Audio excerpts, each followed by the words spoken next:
দিন যত গড়াচ্ছে ততই জটিল হচ্ছে চ্যাম্পিয়ন্স ট্রফি আয়োজনের সমীকরণ। আসরটির ভাগ্য নির্ধারণ হতে পারে আইসিসির চূড়ান্ত ভার্চুয়াল মিটিংয়ে। তবে এ বৈঠকের আগে আইসিসিকে কড়া হুঁশিয়ারি বার্তা দিয়েছে পিসিবি। এক চিঠি দিয়ে নিজেদের চূড়ান্ত সিদ্ধান্তের কথা জানিয়েছে মহসিন নাকভির বোর্ড।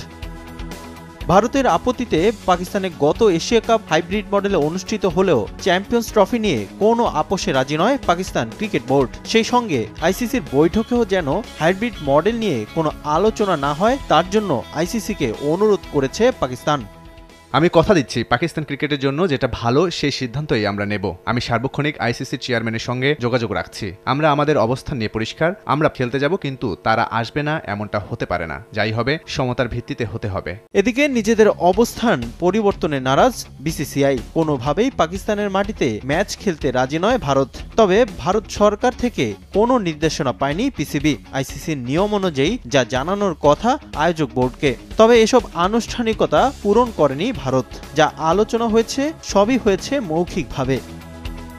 আইসিসিকে পাল্টা শর্ত জুড়ে দিয়েছে পিসিবি। আগামীতে নারী বিশ্বকাপ সহ আইসিসির বেশ কয়েকটি ইভেন্ট অনুষ্ঠিত হবে ভারতে। যদি টিম ইন্ডিয়া পাকিস্তানে খেলতে না যায় তাহলে 2031 পর্যন্ত ভারতে আইসিসির সব ইভেন্টে পাকিস্তানের জন্য হাইব্রিড মডেল রাখতে হবে বলে জানিয়েছেন পিসিবির চেয়ারম্যান।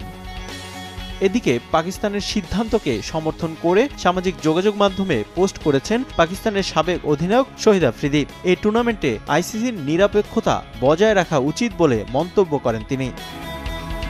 হাইব্রিড মডেল কিংবা আর্থিক ক্ষতিপূরণ কোনো অবস্থাতেই এসব রাজি নয় পাকিস্তান। চ্যাম্পিয়ন্স ট্রফি নিয়ে নিজেদের চূড়ান্ত সিদ্ধান্ত চিঠির মাধ্যমে আইসিসিকে জানিয়ে দিয়েছে আয়োজক দেশটি।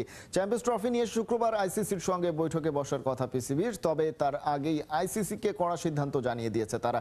চিঠিতে পাকিস্তান ক্রিকেট বোর্ড জানিয়েছে কোনো অবস্থাতেই পাকিস্তান থেকে চ্যাম্পিয়ন্স ট্রফির আয়োজন সরাতে কিংবা হাইব্রিড মডেলে রাজি নয় নাকভির বোর্ড। সেই সঙ্গে শুক্রবারের বৈঠকে যেন এই বিষয়ে কোনো আলোচনাই করা না হয় সে ব্যাপারেও আইসিসিকে অনুরোধ জানিয়ে রেখেছে তারা। একই আইসিসিকে অন্যান্য সব বিকল্প ভেবে দেখার আহ্বানও জানিয়েছে পিসিবি। সেই সঙ্গে উল্লেখ করেছে হাইব্রিড মডেল শুধু ভারতের স্বার্থই রক্ষা করে।